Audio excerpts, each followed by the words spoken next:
राधे राधे। हमारे YouTube channel में आप सभी लोगों का स्वागत है। शिव भजन प्रस्तुत करने जा रहे हैं। कैसा लगा कमेंट करके बताइएगा। लाइक शेयर सब्सक्राइब पूरा वीडियो देखिएगा। अपना सपोर्ट बनाए रखिएगा। ज़्यादा से ज़्यादा शेयर करिएगा।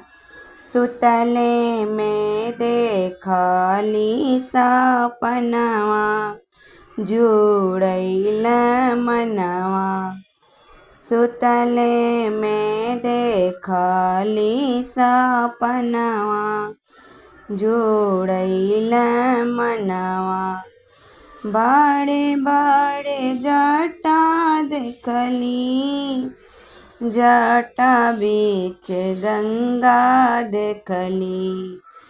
बड़े बड़े जटा देखली जटा बीच गंगा देखनी।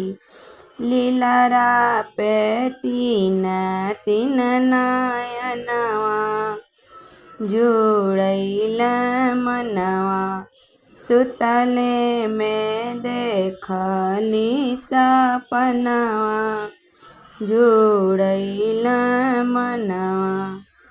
गलवा में नगवा देखनी कनवा में बिच्छू देखली।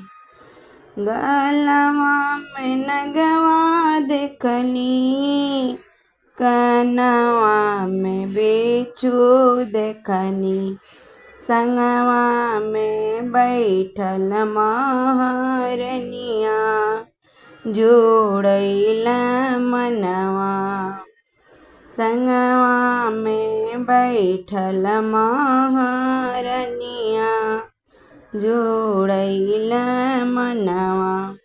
सुतले में देखली सपनवा जुड़ैल मनवा। गोदिया में गणपति देखली बगल बसहवा देखली। गोदिया में गणपति देखली बगल बसहवा देखनी।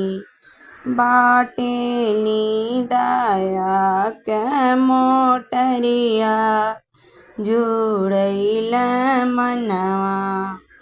बाटेली दया के मोटरिया जुड़ैल मनवा। सुतले में देखनी सपनवा जुड़ैल मनवा।